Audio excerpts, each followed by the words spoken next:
Well, let's get started. I'd like to welcome everybody to tonight's episode, our third episode of our speaker series titled Our Partners, a Meeting with Thurston County. In tonight's episode, we'll hear about Thurston County's approach to regional homeless prevention and affordable housing strategies. I'm Rick Walk. I'm the Director of Community and Economic Development for the City of Lacey, and I'll be your host tonight.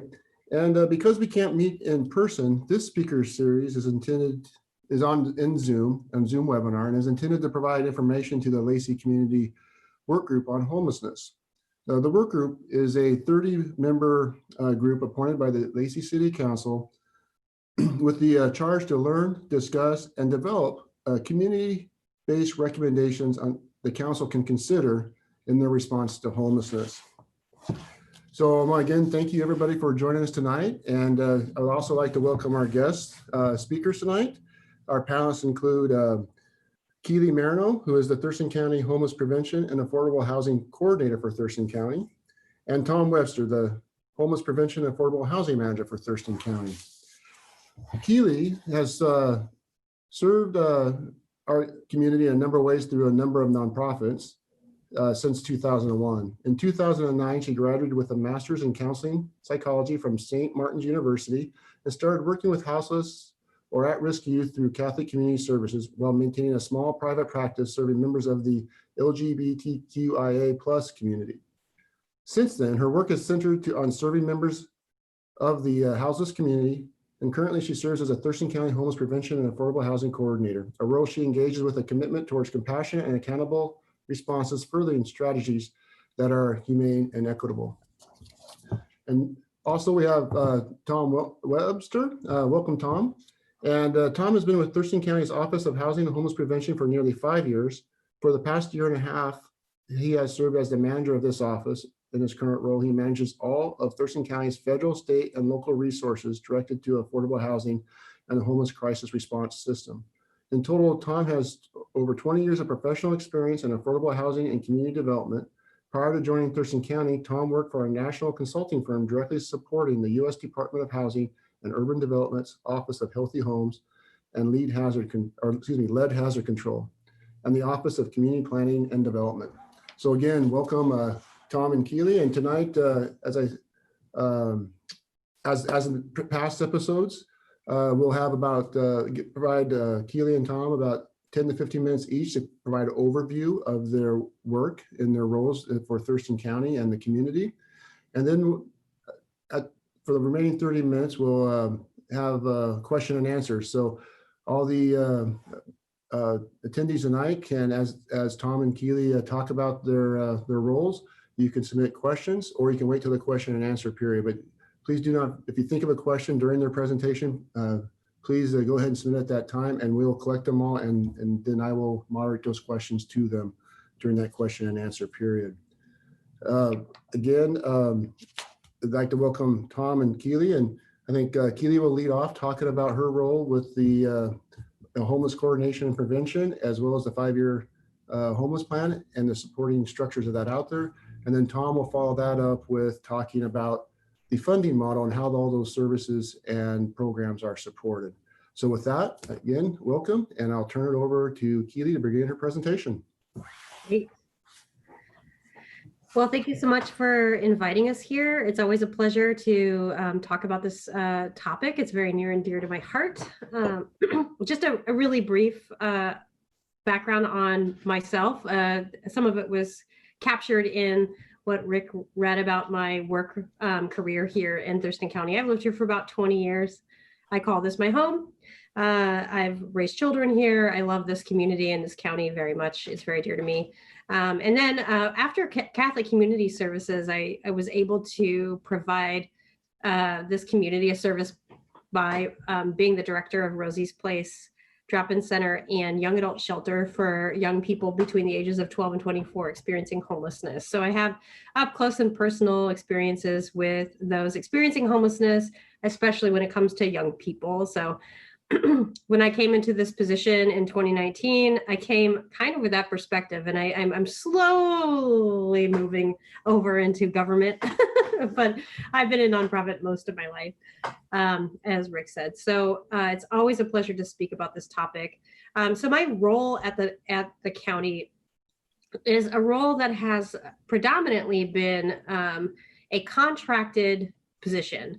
So over the years, the county has been contracted to either write a 10 or 5-year plan or implement a process to create a 10-year plan to end homelessness and then subsequent 5-year plans to end homelessness, and or to facilitate the point in time count annual census of houseless individuals in our county. So that role has been overseen by a number of individuals. And as of 2017, we haven't had anybody in this position. And as you may or may not know, in June of 2018, the Board of County Commissioners, or the Board of Health, declared homelessness as a public health crisis. And with that declaration of homelessness as a public health crisis, this position became a full-time staff position rather than a contract position. So not only is this position responsible for ensuring that a point in time census happens on an annual basis and that a 5-year plan is created and then implemented, this is the first time that Thurston County has had a person in this role that can facilitate conversations and network with stakeholders and community members and houseless individuals to kind of shepherd the system. I use that term shepherd because I don't know how else to categorize it, because I'm not, I sometimes I say I'm responsible for it, but that I don't think I want to take that on. But I do care for it, and it is our responsibility as the funders of the services that are offered in Thurston County to ensure that we're doing what we can to follow best practices and to ensure that we are acting in accordance with our requirements from the federal or state government or local dollars, and that we are doing our best to serve our community. So I thought it would be helpful to kind of talk about when we talk about a homeless crisis response system, when we're talking about what we do, responding to homelessness, what does that even mean? And you may have had the opportunity to look at the homeless crisis response plan that was adopted in 2019 and subsequent documents, the point in time count census report that came out this fall, and perhaps a census, also a report from 2019. But I wanted to explain what a homeless crisis response system is. And a little bit of background: prior to 2019, it was not called necessarily a homeless crisis response system. That is a phrase that the Department of Commerce, State of Washington's Department of Commerce, asked us to use when we're drafting the 5-year plan, the homeless crisis response plan. But there is a system that lives in that plan, regardless of what it's called. So I'm going to share my screen really quickly. Key elements to a crisis system. What are we talking about? So one of the things we don't talk about very often, or a function of a system that is essential but isn't necessarily always funded, which Tom can get into, is prevention. So what is prevention? Prevention is that element of, we want to prevent people from finding themselves in homelessness. We want to prevent that from happening. Prevention comes in all stripes. It's not just rental assistance. There are a number of safety nets that help create a prevention kind of prevention efforts. But prevention is something that's so big and so upstream that often when we find ourselves in where we're at right now, we focus on the emergency response. So prevention gets kind of not necessarily set aside, but maybe deprioritized, and emergency response comes forward as how we're going to focus in our homeless crisis response system. Outreach is a very crucial element and oftentimes misunderstood, though I do know that you were able to meet with Mitch from the city of Lacey, who's an excellent outreach worker. So that element of going out and engaging with individuals face-to-face, in person, on the street or in encampments, building rapport, talking with them, referring them to services, perhaps offering them survival gear, building that relationship so that it's easier to refer them into services in a meaningful way. That is a key element to the Washington State's 5-year plan. Number one objective is to engage with any individual that's unsheltered. Coordinated entry is something that we use. The idea is, and I think 2009 or 2012, the federal government, I can't remember which because I don't have it in front of me. My memory is not endless. That coordinated entry is a mandate that each county or community or continuum of care have some way to ensure that any individual who needs housing can walk into a coordinated entry site and be treated fairly, equitably, and as objectively as possible. So that means they're given a fair and universal assessment that assesses them for their vulnerability, for for potentially mortality on the streets in some cases, or just adding up a score that demonstrates that they are more vulnerable living unsheltered than another person. So we've been engaging with a coordinated entry system in our community since 2011 or 12. And so that's part of the system to get people streamlined into the services that they need. Diversion is literally diverting them out of it if we can through problem solving. And then shelters, which I'm sure that you have experience with, you're familiar with, but our emergency shelters, our Interfaith Works, Catholic Community Services, Drexel House, a number of shelters, Salvation Army, Union Gospel Mission, where folks are either on a night-by-night basis being admitted inside essentially to sleep on a mat, or it could be an emergency shelter can be an assigned bed, like Interfaith Works beds.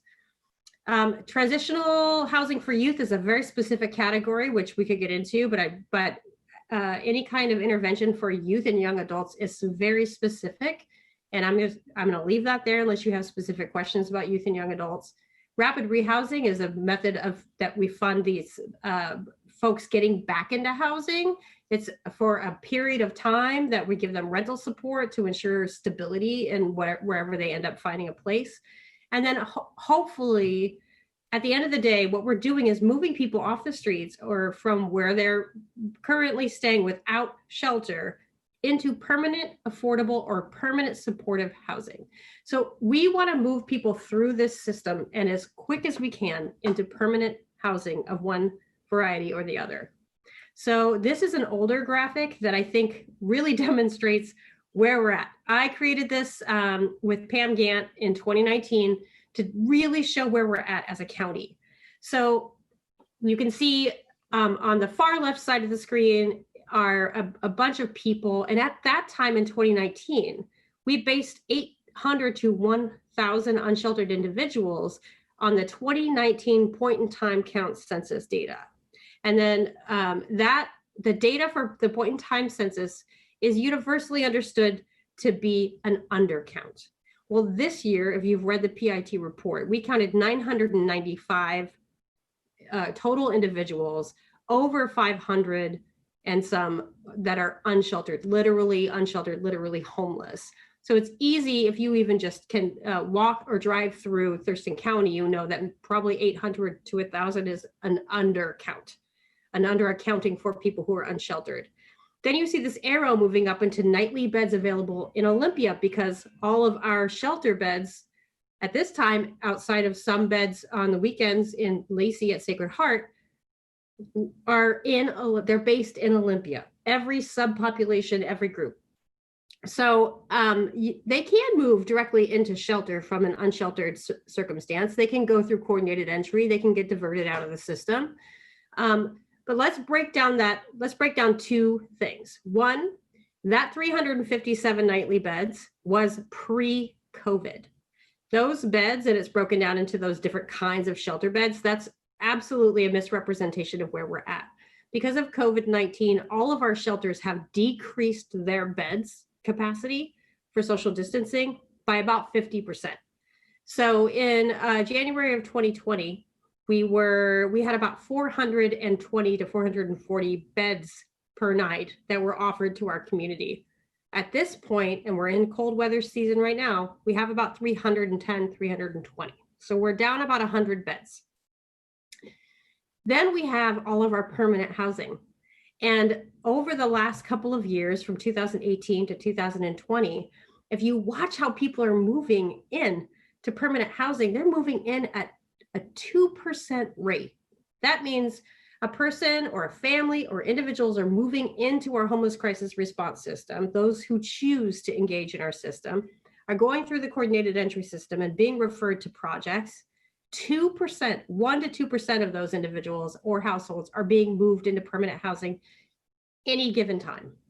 Why? Because we just don't have the beds. So we have two bottlenecks. We have this pretty big site. We have a sizable community of unsheltered individuals and families living in RVs, vehicles, and in encampments that cannot get into shelter because those shelter beds are full. Plus, we're in a pandemic now. And only 2% of those that enter our system are going to enter into a permanent housing project in any given quarter of the year. So we have some significant struggles in our system, and we're not unique. This is not unique to Thurston County or Olympia, Lacey, Tumwater. This is across the United States, in particularly to the Pacific Northwest. This is very, very common in every county in Washington, I can at least say. So that's just a brief overview. I don't want to take up all the time because this is one of my favorite topics and I could talk forever. I promised I would keep it to within 15 minutes. So I'm going to kick it over to Tom and he can kind of talk through how we do this, how we fund these projects. All right, thanks, Keely. So, and thanks again for having me. Happy to be here and share a little information about how we fund this homeless crisis response system, or how we try to. So I'm going to share my screen as well. So from a funding point of view, and so what we're talking about here are funds that Thurston County's under our Public Health and Social Services Department, we work in the Office of Housing and Homeless Prevention. So these are funds that come into the county from various sources. So we have three big buckets of funding. One is federal, state, and local resources that we use to address affordable housing and homeless services. So the first is our federal resources. So Thurston County is an entitlement grantee under the Department of Housing and Urban Development for two funding sources. One is the Home Investment Partnership Program, and we receive roughly $800,000 a year, depending on how good of a mood Congress is in that year to spend money. And the Home Investment Partnership is used, it's a capital fund for the creation of affordable housing. So it's really what we use to develop affordable housing projects. We also have the Community Development Block Grant Program, or CDBG, and we receive around $1.2 million in CDBG funds each year. And I'll talk a little bit about how those are shared throughout the county. That's a little bit different than some of these other sources. CDBG cannot be used for new construction of housing, but it can support a lot of affordable housing or homeless service activities. But it also supports other types of community development activities as well. So those are our two federal sources that we have. We also have a variety of state resources that we allocate. One is the Consolidated Homeless Grant, or CHG. And that can pay for a lot of homeless services. So it pays to support our shelters, it can support coordinated entry, rapid rehousing, those types of activities that Keely, pretty much all of those activities that Keely mentioned, the CHG funds can support. Another bucket is Housing and Essential Needs, or HEN. And we received about 2.1 million, actually a little bit more last year because we got some extra funding from the state for this. So this is primarily a rental assistance program. You need to be qualified by DSHS to receive these funds. And it's a portion to help pay for a portion of rent and other kind of essential needs, you know, hygiene and some other, a little bit of a financial assistance. But it doesn't pay for things like shelter operations or those types of activities. We did receive this year from the Department of Commerce a shelter program grant for around $1.5 million. This was one-time funding, and we're using it to create new shelter beds with Family Support Center and Interfaith Works, creating around 25 new shelter beds is what this funding will support. But that was a one-time source of money that will not continue. So those are our primary federal and state sources. Our local sources is we have a couple document recording fees. So the first one we refer to as 2163. It was a House Bill 2163. And so whenever you refinance a home or purchase a property, there's document recording fees that the county charges.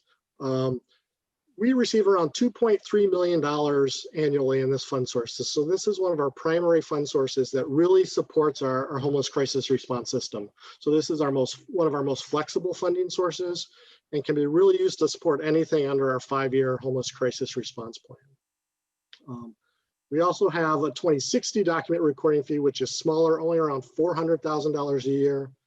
We use that to support our federal home program. This is for capital affordable housing projects. The home program comes with a matching requirement. We have to match those federal dollars with 25% local funds. So we use this 2060 funds to really pair with our home funding to support capital projects. There's also within Thurston County, all the jurisdictions have an agreement to utilize some of the local sales tax. So 1/2% of the funds that jurisdictions collect, they pool together, and it's something called the Human Services Fund. It used to be called the Health and Human Services Fund, HHSC, you may have heard of. And we collect around $250,000 a year out of that fund source, maybe a little bit more in the past year. And then there's a new fund source that's just come on. It's known as 1406. These are all House bills or Senate bills.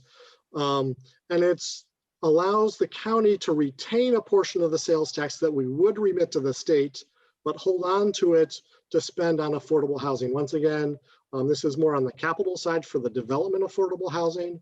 However, it can also be used for rental assistance or to support the operations of new permanent supportive housing. So the $350,000 there is what the county estimates to collect. Lacey, Olympia, Tumwater also collect this tax, and we're actually working on an interlocal agreement right now to pool all our funds. So total, the county will have around $800,000 in this revenue source to support new affordable housing units or operations of new units. So that's a brand new fund source that we just started collecting in 2020. So those are the primary sources of funds that we as a county support and manage in our office. Just to highlight, there's a couple other government-based sources of funds that do come to our community. The City of Olympia's Home Fund, they imposed a sales tax for in Olympia, so they're using that to support the response system as well as capital projects. Olympia is a CDBG entitlement community, so Olympia receives its own CDBG. So the CDBG the county receives is for Lacey, Tumwater, and the unincorporated and South County areas. We're also, Thurston County is part of the Balance of State, which is known as the Department of Commerce. And so we have our providers through this Balance of State receive other federal funds directly through Commerce. So it's another source of federal funds that does not come to the counties directly, but that providers do receive. And then the Housing Authority also receives federal funds, primarily for their Housing Choice Voucher Program. So that's Section 8 vouchers, you may have heard them referred to. And then there's other periodic or irregular funding sources that can be accessed in our county. One is the Housing Trust Fund. We don't receive those directly as our county, but developers or nonprofit agencies can apply for these when they're doing an affordable housing development. So we have the Housing Trust Fund, and then the low-income housing tax credit programs are out there that are competitive processes through the state. So those make up the fund sources that come into our community. So just a quick overview of the process, hitting some of the highlights. So we award pretty much all of that money through a competitive request for proposal process. We issue this RFP in February. There's applications that the providers, nonprofits submit, and we make funding awards in May and June. And even though the county, Thurston County, is responsible for kind of the management and oversight of these funds, it's really a regional process for the decision of how contract awards are made. So right now it's the Regional Housing Council, which is just recently formed. And so this is an organization, I don't know how much you're familiar with it, but it includes elected representatives of Thurston County, Olympia, Lacey, Tumwater, and Yelm So there's an elected official from each of those jurisdictions that really set the priorities for the community, review those applications, and make funding recommendations. Ultimately, the Board of County Commissioners kind of approve that because the county is the fiscally responsible entity for those funds, but it's really a regional process for deciding those funds. The RHC and those electeds also consult with providers, especially the Thurston Thrives Housing Action Team, on what those priorities should be to get that subject matter expert from those folks on the ground around those priorities. The CDBG funds, as I mentioned, are a little bit different. For the CDBG that the county receives, we actually rotate those funds among jurisdictions. So between Lacey, Tumwater, and the South County. So last year, Lacey received those funds. And once again, it was around $1.2 million. The Lacey City Council received applications, reviewed those applications, and made the determination of what projects to fund. This coming year will be the City of Tumwater's year to receive those funds for 2021. And then last year, we awarded with all that funds, about 52 different projects to around 20 different agencies for around $8.9 million. And all of this is outside, that doesn't include the COVID-related funding that the counties received this year. We've received some additional money this year to respond to COVID that we've also put in the system, but that's a one-time source. So that's kind of a really quick overview of that funding process. And once again, to kind of reiterate what Keely said, these are some of the things that we fund with this. So under affordable housing, we can fund new construction of both rental properties as well as home ownership. Or we can acquire and rehabilitate rental housing. Homeowner rehabilitation, this is something we've done in the past to help folks maintain their existing housing, so folks can, a lot of it's for aging in place or keeping existing housing stock affordable and in good condition. It can be used for home buyer down payment assistance. So folks, the down payment hurdle can be a barrier for some folks to get into home ownership. So that's eligible. And then tenant-based rental assistance projects. That's not to say we fund all of those every year, but those are the types of things we funded in the past and that are eligible to fund on the affordable housing side.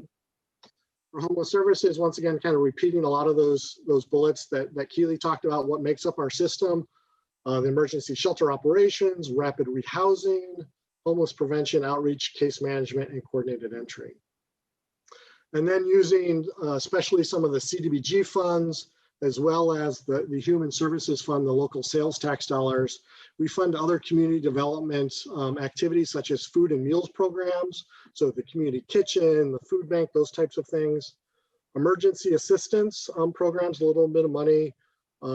Public service activities, so these would be things like Boys and Girls Club, things like that. Public facilities. For example, one of the projects Lacey funded last year, has funded in the past, is a Lacey Food Bank that's been constructed on Martin Way, and they're working on phase 2, so that's partially funded with CDBG funds. And then public infrastructure projects. In limited situations, especially in low-income communities, we can do some public infrastructure. For example, we're funding the replacement of some water lines in Bucota that are needed. So those are kind of a high level, kind of the types of things we fund with these dollars.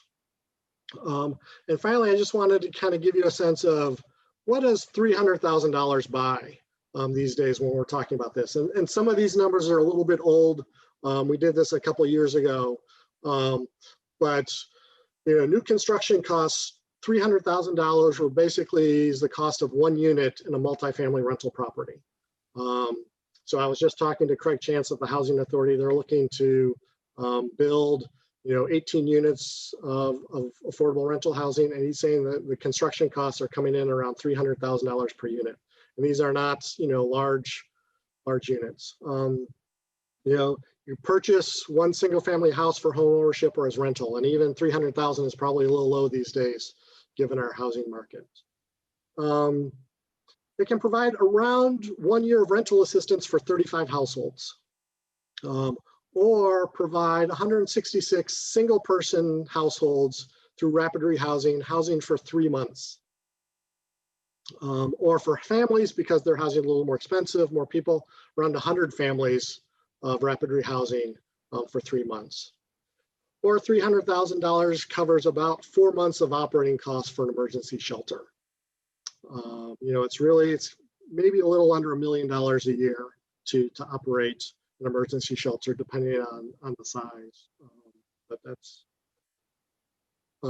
just to give you a kind of a ballpark of what we're paying. So, $8.9 million sounds like a lot of money. It is a lot of money, but it goes quickly. And kind of getting back to Keely's point, when you have such needs of, 1,000 or more people, and kind of the gap in our system or the bottlenecks in our system to provide more shelter, to create more permanent supportive housing, building housing is really expensive at $300,000 a unit.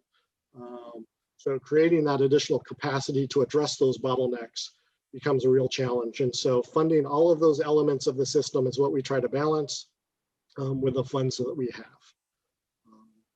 And so that wraps up. I don't know if I went long, but. No, thank you, Tom. You went perfect. Both you and Kaylee, right on time and right on point. That's a lot of information, and that you guys are coordinating through all these different partners, and with the funding strategies. It's amazing the system that's created out there, and how many different channels there are for providing support with the funding that's available. I think I'm just going to transition right into the questions. I saw quite a few questions come in as you were talking, which is speaks to the type of information that you are providing. So it's been a lot of conversation. So with that, the first question I want to propose to you guys is, what is the relationship of the county to the cities in Thurston County? Are they the lead, they fund, coordinate, and how? And I think you touched upon a little bit of this, but if you can maybe draw it all together in terms of how do we all coordinate, and how's the county, what's the county's role in all of that process? So the county, for most of those fund sources, is the lead agency. So the county, as the entitlement community for the federal funds come directly to the county. The state funds also come directly to the county, and we as a region. And so because we're responsible for the 5-year plan, we're responsible for kind of ensuring compliance with the requirements that come with those funds. So as the fiscal agent, we're responsible for kind of issuing the contracts, monitoring the performance of those contracts, and ensuring compliance with all the requirements of the fund source. However, we really coordinate and try to cooperate in terms of how those funds are spent. So through the Regional Housing Council, previously it was known as the Health and Human Services Council, there's a representative from each jurisdiction who is part of the funding process.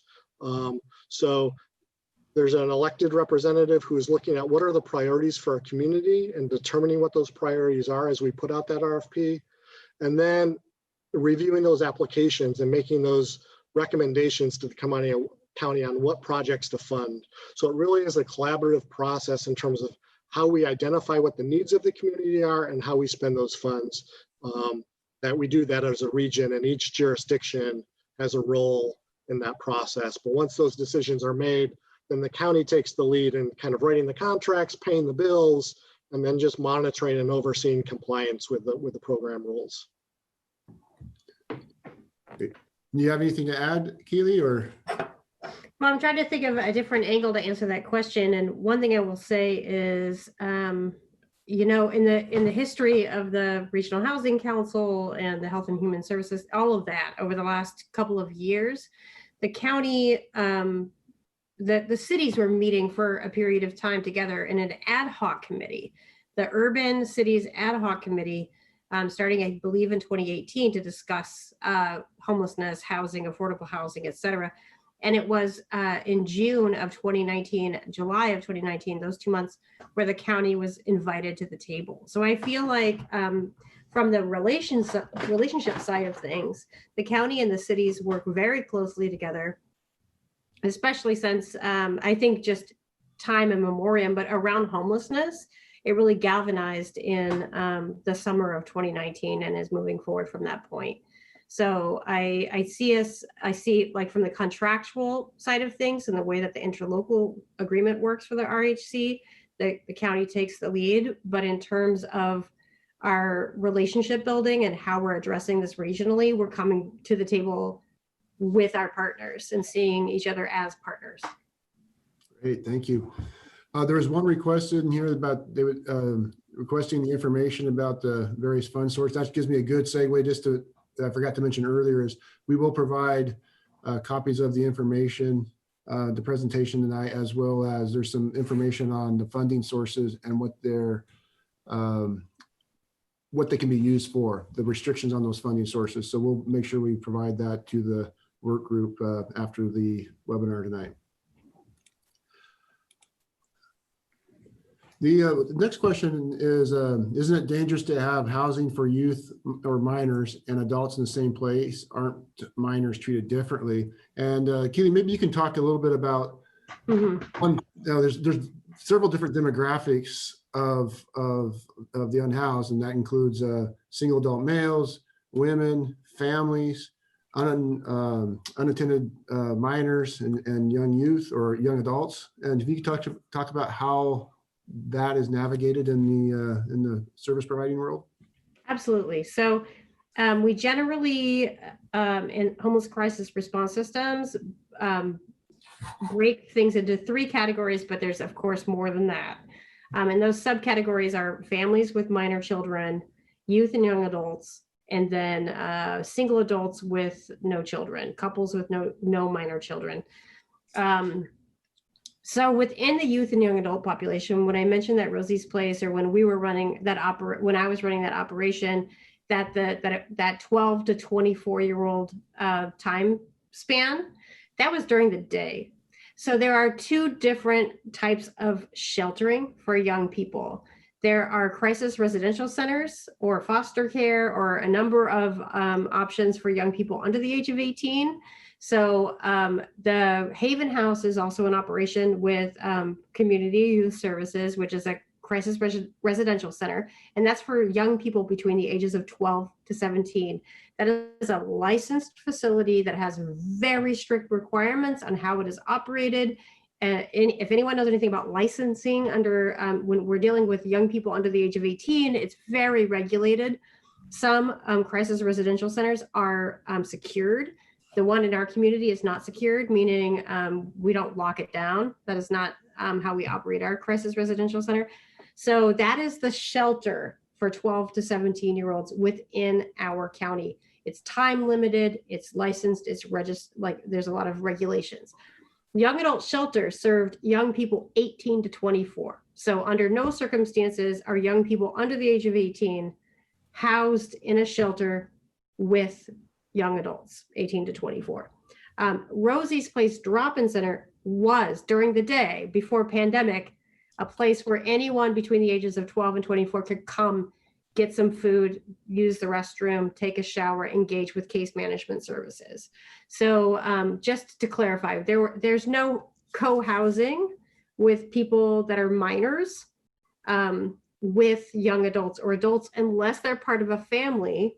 So if they are experiencing homelessness and their family is experiencing homelessness and they access family shelter, then they could be served at Family Support Center in this case for overnight shelter. But young people under the age of 18 are not housed outside of family in the same space as adults. None of the single adult shelters serve unaccompanied youth. Great, thank you. Tom, I think this one might be a good one for you. Has Thurston County acquired any hotel rooms due to COVID, utilizing state or federal monies like Pierce, Snohomish, and King County have done? So we have not acquired any hotel properties. We looked at it. We went fairly far down the path of looking to acquire a hotel to be used for COVID for isolation and quarantine. But the cost and various other things, we just cannot make it happen. We have, however, due to COVID, we are currently leasing a hotel for quarantine and isolation. And we've also, to offset some of the loss of shelter beds, we are supporting providers to provide hotel rooms to folks, especially families and those fleeing domestic violence.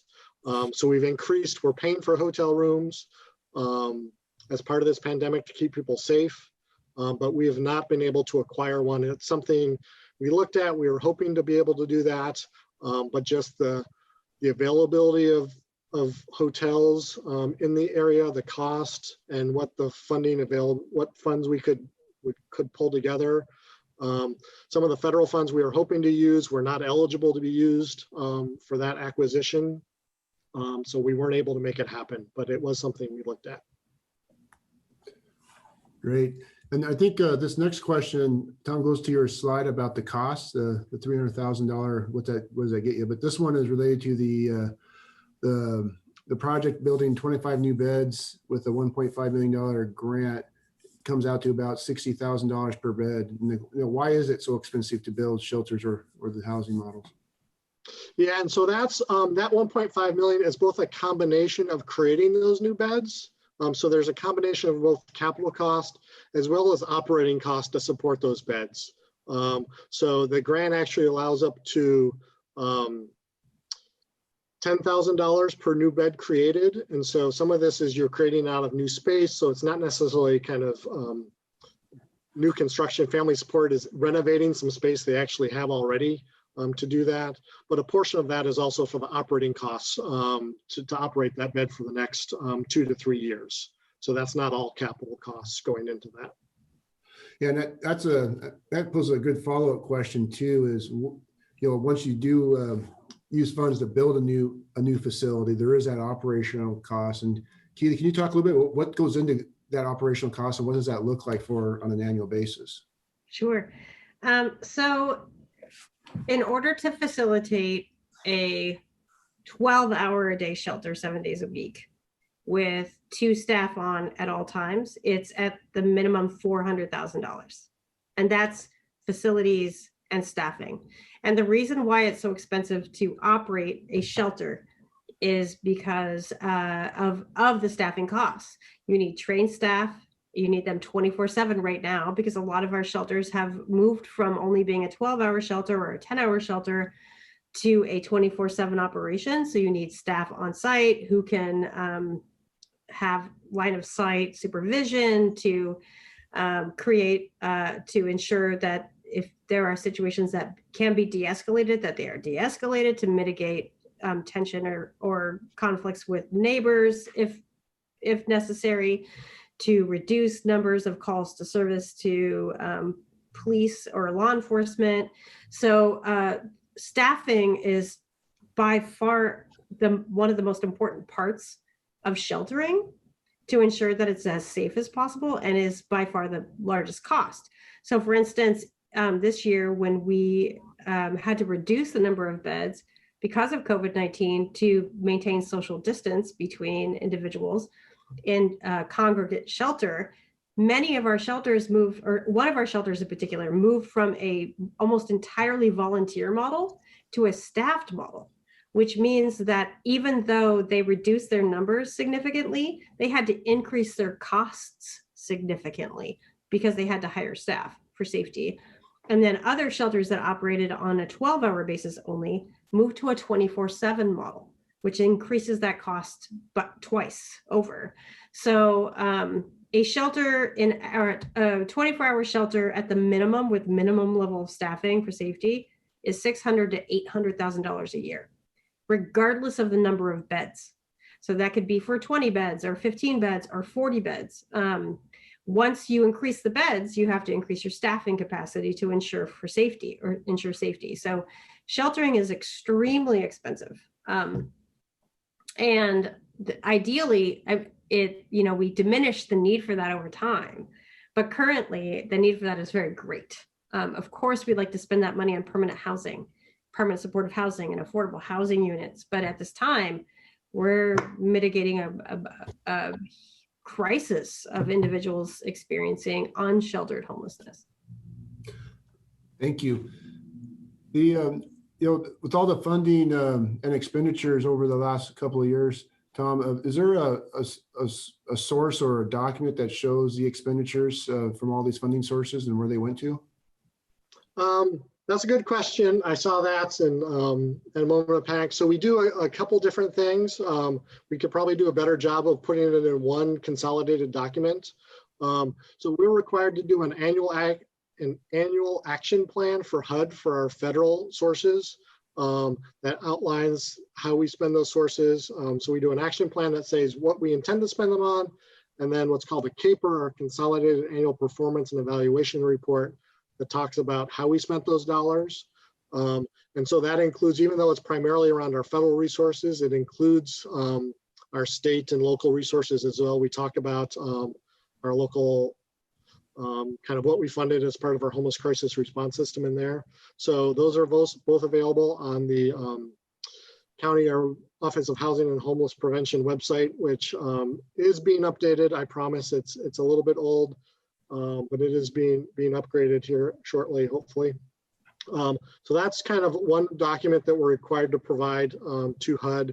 We also have done some annual reports in the past to the Health and Human Services Council and to the RHC. We do reporting, but those we can do a better job of getting those available up on our website and make those posted. Also, we do have various annual reports that talk about kind of the performance of our system that we post. In the past, we have done an annual report that's getting posted, but we did not do one this past year due to COVID. So, we do have some information out there, but it triggers my thought that we could do a better job of making sure we kind of clearly explain where all the funds are going.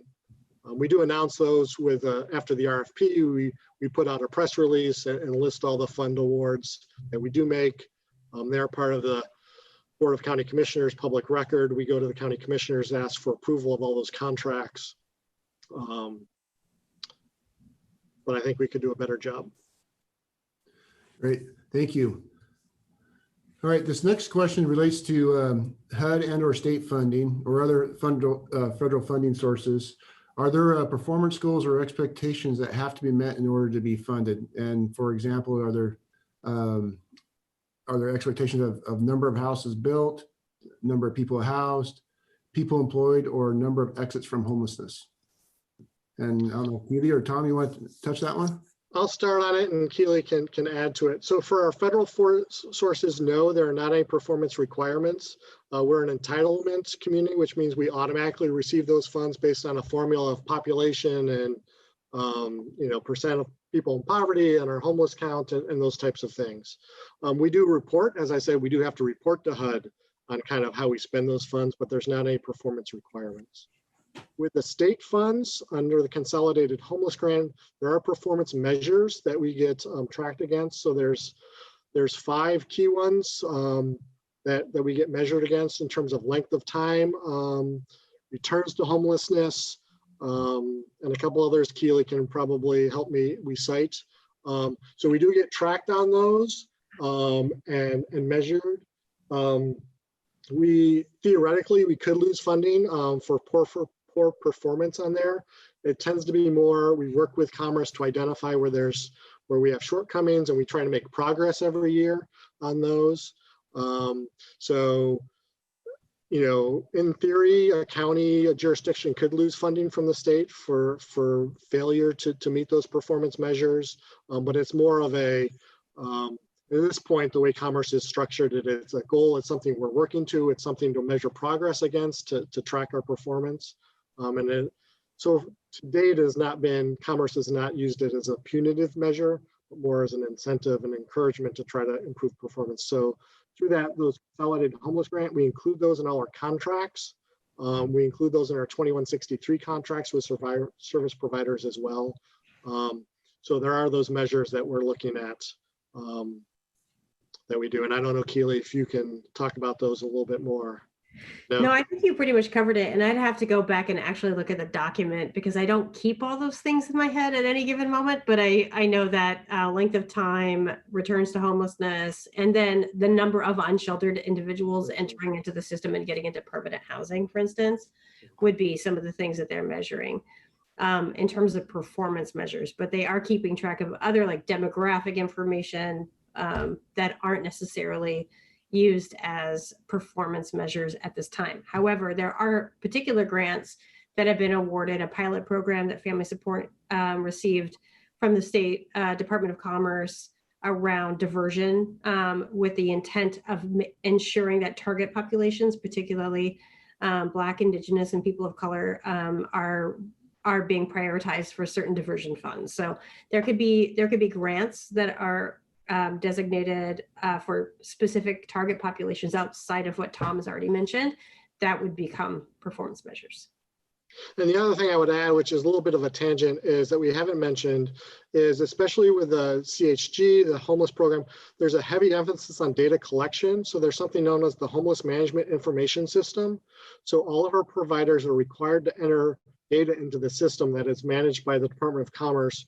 And so we have a pretty robust database. It's got its limitations, but a pretty robust database that all the providers are required to enter into. So we are tracking, who's entering our system, how quickly they get served, where they are exiting to, and a lot of those performance measures. So there is a fairly robust data measurement performance system behind a lot of these programs that we need to operate.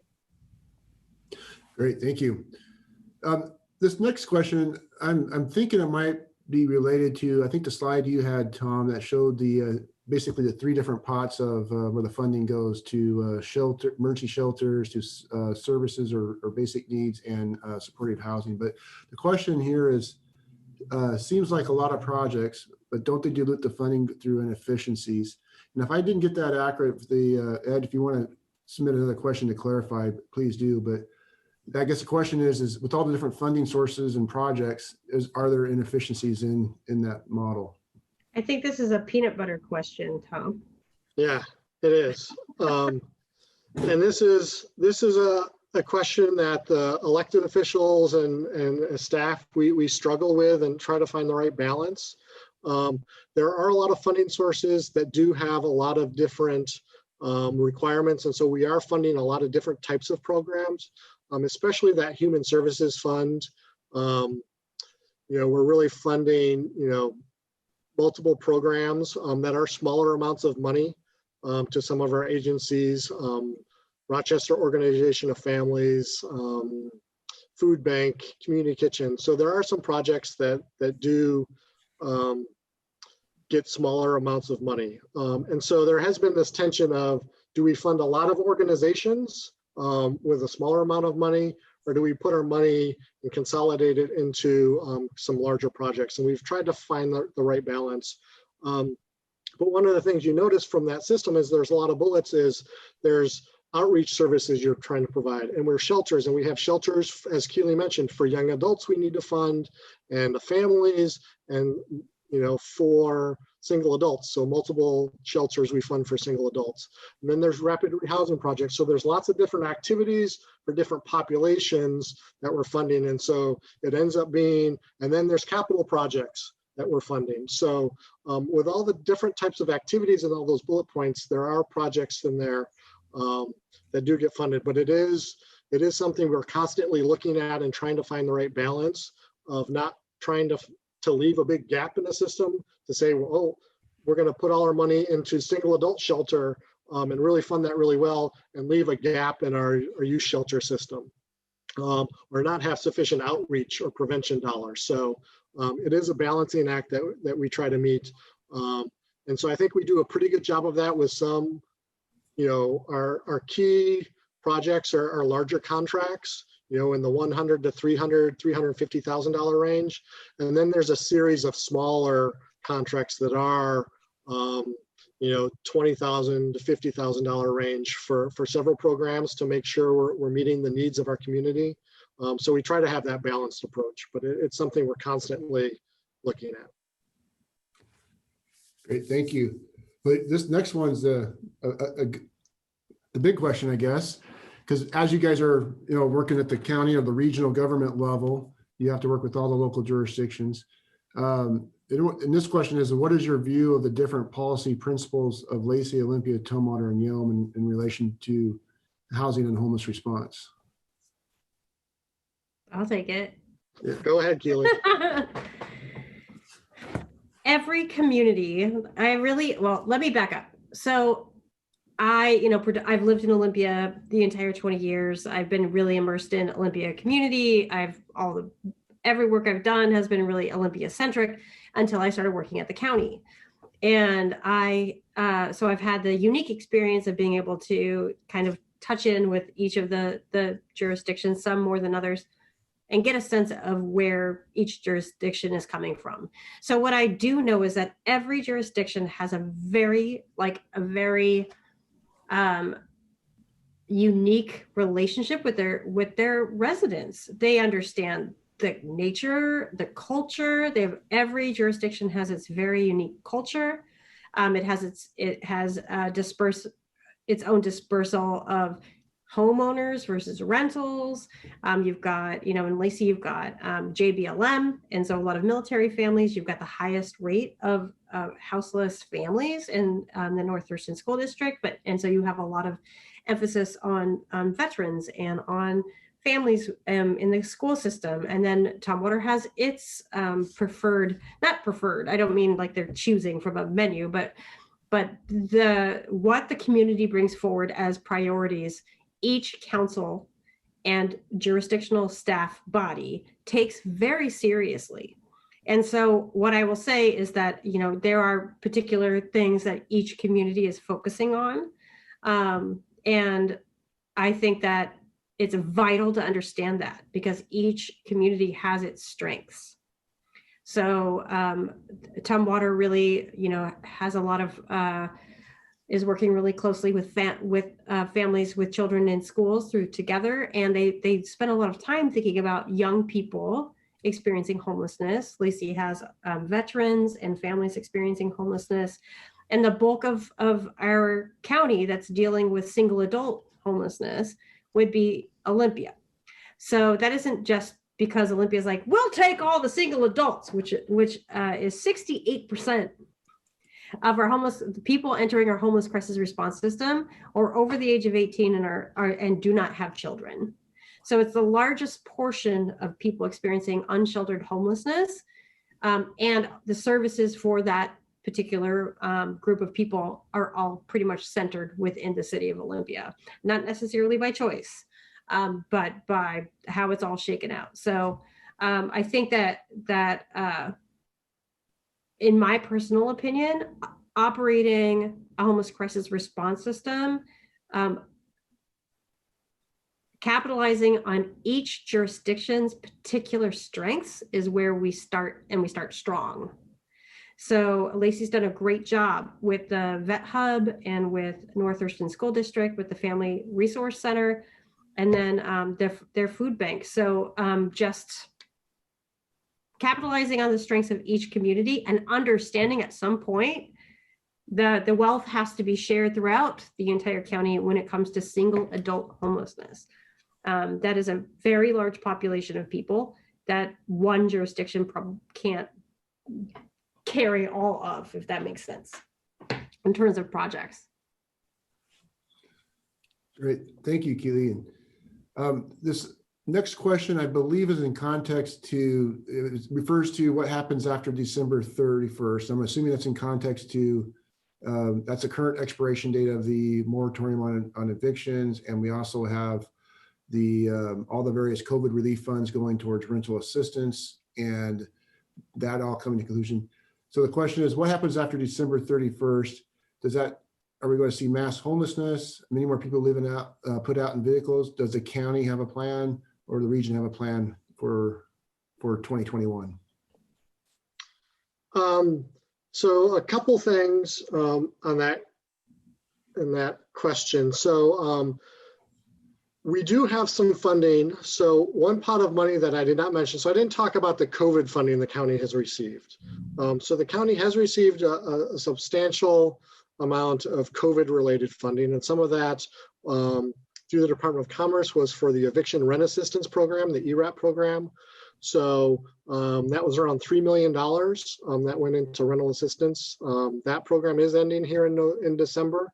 We're hearing rumors that the state may have some additional funding to continue that program. So we're hopeful that will happen, but we don't have any final or official word on that yet.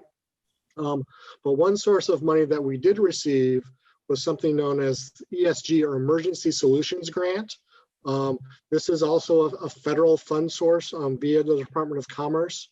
That is to support a homeless crisis response system, and it was specifically to help us respond to COVID. And so the county received $3.8 million in this fund source.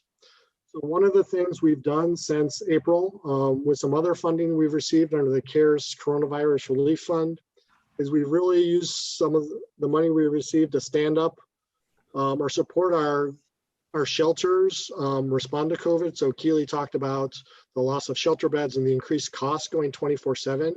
So we've used some of the COVID money we've gotten to support those shelters to allow for those extra staffing costs so they can go 24/7. We provided money to City of Olympia to expand hygiene services to encampments. We provided money to Community Kitchen to provide meals directly to shelters and encampments so folks don't have to go looking for food in downtown or in jurisdictions. And we provided, hotel beds to accommodate those shelter spaces. So we've used a lot of that funding to kind of support our system at this time. And we're going to continue to use those ESG dollars, that $3.8 million, to continue funding those systems. Those dollars do not need to be spent by the end of the year. We have another year and a half to spend those funds. So we're going to be providing money at least through the end of May of this year to continue supporting our shelters and our system to respond to COVID. And as part of that, we're also providing money to Community Action Council to continue rental assistance activities. Now, it's not $3 million, it's around $600,000.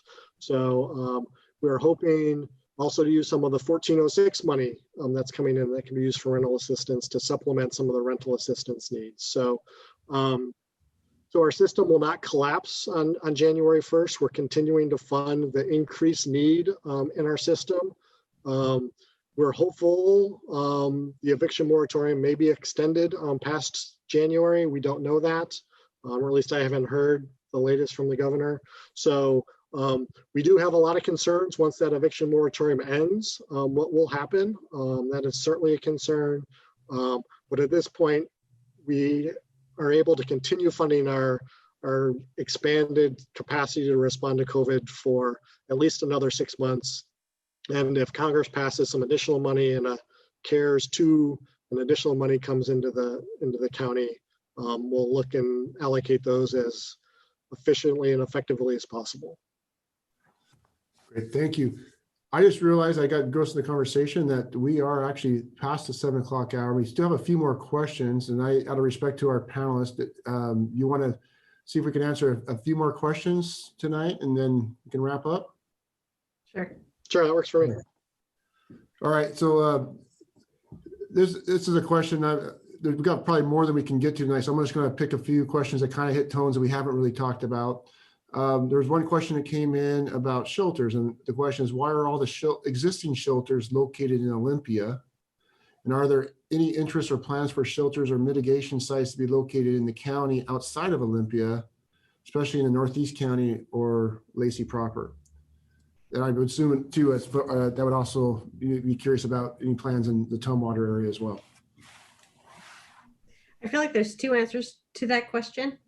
One is, I think it's been brought up, and it is true that a shelter on its own requires some supportive services.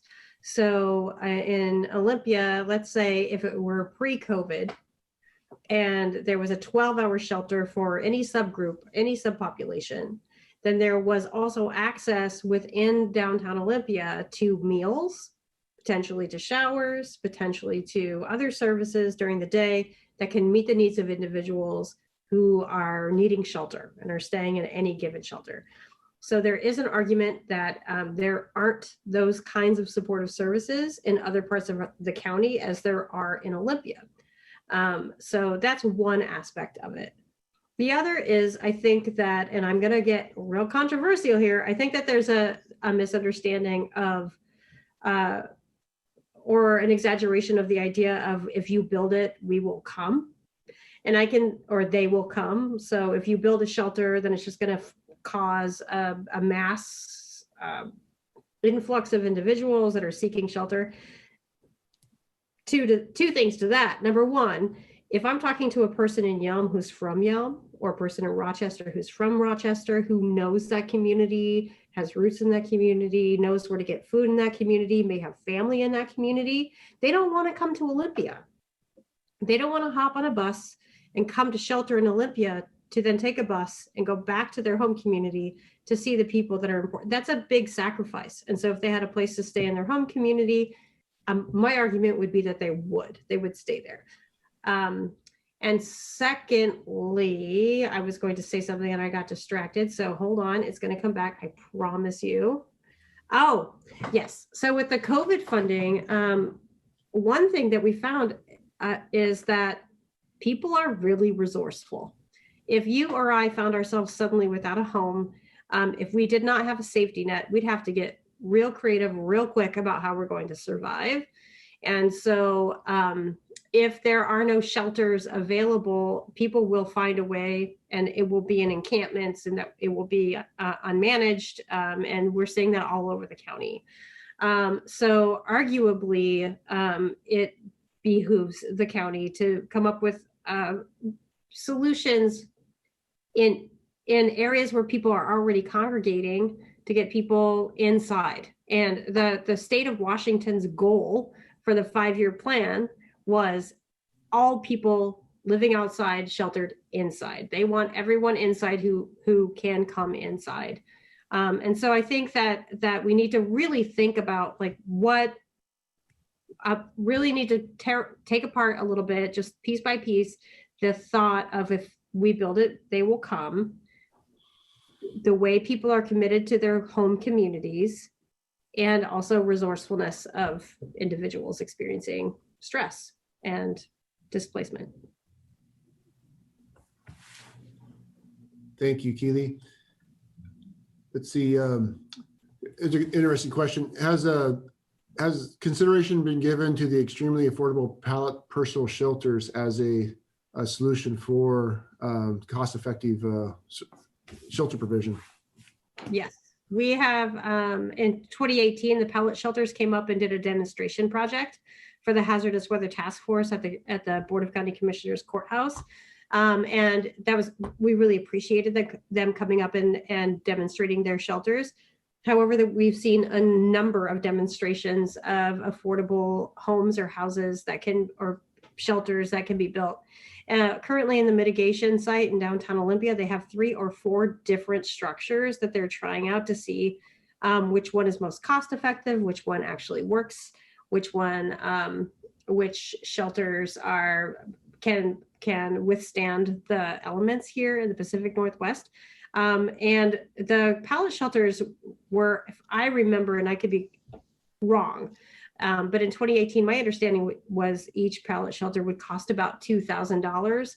And we're putting together these, for better, for worse, micro shelters for $500. Tiny homes are about under $2,000. And then we have, what's the other one that I was thinking of? Oh, the shelters that are coming out of containers or shipping containers, $5,000 for 3 units. So in terms of cost effectiveness, the pallet shelters haven't measured up to some of the other kinds of temporary shelters that we're investing in our community. But they're excellent. I thought they were fantastic. Just a little bit more expensive than some of the other options. Thanks. So when you're deciding between local communities where the money is going to be provided through the regional funding processes, is there a criteria that is used to determine most fundable? Go ahead, Tom. So through the RFP process, we do have a set of criteria that's linked to the priorities and the nature of the project. But we're really dependent on organizations to propose projects to us that we'd like to fund, that we're able to fund. So we don't, the county, the jurisdictions typically, not always, Olympia has done some of this, go out and find a project and propose a project. So it tends to be the Catholic Community Services, the Interfaith Works, the Family Support Centers, the CYSs who come to us requesting for money. So they're the ones who are trying to identify the sites they're looking for funding. So a lot of it is kind of going back to Keely's point, is that's where we have a lot of shelters in Olympia because that's where the organizations that have proposed to stand up shelters have proposed to stand up shelters, because that's where they've been able to get site control and find a location to have a shelter. So we do have scoring criteria based on the applications that we look at, but in terms of the location of where a project is, we really look at the providers to identify and propose a project and a location for that to us. And many of our providers, the rental assistance happens anywhere throughout our county. So, Homes First can build and acquire property, rental housing throughout the community. And so that definitely happens. One of the projects we funded last year, or we're going to be funded, we identified last year that will be funded here in a couple of years, is a Habitat for Humanity project in Yelm. Because that came in and that was very attractive because we haven't done a project in Yelm in a while. So so we do look at those things, but we're really dependent on providers to propose those to us. And I think this will be our last question, but just to follow up on that last note too is, I think we're kicking off that RFP process here this first of the year, and then going through that evaluation process. And so what we can do for the work group, I can do for the work group, is get a copy of the RFP so they can see that criteria and that process and have better understanding of what that flow goes. So as that comes to fruition in a couple of months, we'll provide that information to the work group for their benefit. So this last question is looking at the distribution of funds. So what portion of it, if any of these funds, are dedicated to dealing with the homeless individuals in the encampments in Lacey? And so maybe Kaylee, you can talk about that with the coordination with maybe the Hazardous Weather Task Force and some of the local community partners that go and provide support out there. Sure. So there are two efforts. One would be that Rick just mentioned, the Hazardous Weather Task Force. And so during the cold weather season, which is November 1st till the end of April, we do stand up extra shelter beds, even during a pandemic. One of those locations is Sacred Heart Parish. And so there's a person who facilitates that shelter. It is for male identified individuals from Friday through Sunday or Thursday, Sunday, I can't remember right second. But that has been offered for multiple years. So that is a very welcome and appreciated effort that comes from Lacey. And then the other would be, the Greater Regional Outreach Workers League, of which Mitch, whom you've met, is a member. And that group meets on a biweekly basis. It started in 2019 and came from an effort that actually was started many, many years ago called the Outreach Workers League, which was based in Olympia. And that group is all providers, either they are volunteer-based or they're staff members from various organizations that work together to ensure that unmanaged encampments and managed encampments within Thurston County are being able to receive services through outreach. And so there are numerous efforts that go out to encampments that are in the Lacey area. As well, there are efforts made to get out to Yelm. And as other camps are identified, then that group will ensure that somebody is going out and engaging with those individuals, providing services, referrals, and survival gear. And so over the cold weather months, with the lack of shelter beds, one of the things we did increase is funding for shelter in place activities. So those shelter in place activities are for outreach efforts through Partners in Prevention Education, also known as PIPE, to go out to encampments throughout Thurston County and provide extra survival gear to just get people through the winter. Typically, some of those funds would have been used to stand up a single adult shelter for cold weather, but we were unable to identify a provider that could operate extra beds during cold weather season this year for single adults. So those extra funds were given to Partners in Prevention Education to ensure that those that are staying in encampments can basically stay alive. And that includes encampments in Lacey, Yelm, and other in Tumwater. Great, thank you.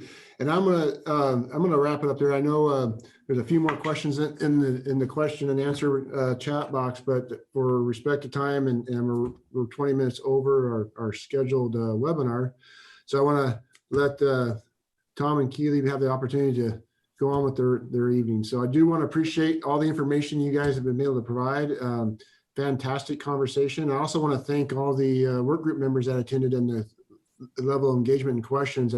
Some really good questions that came through the chat. And again, yes, thank you, Tom and Keely, for all that information. I mean, this is a conversation I think with you guys we can continue to go because you're just a wealth of information. So we do really appreciate it. Just in closing, I do want to just remind everybody that all the materials here tonight we'll make available. I'll see if I can get the presentation slides from Tom and Keely to get out to the work group, so you have those for notes.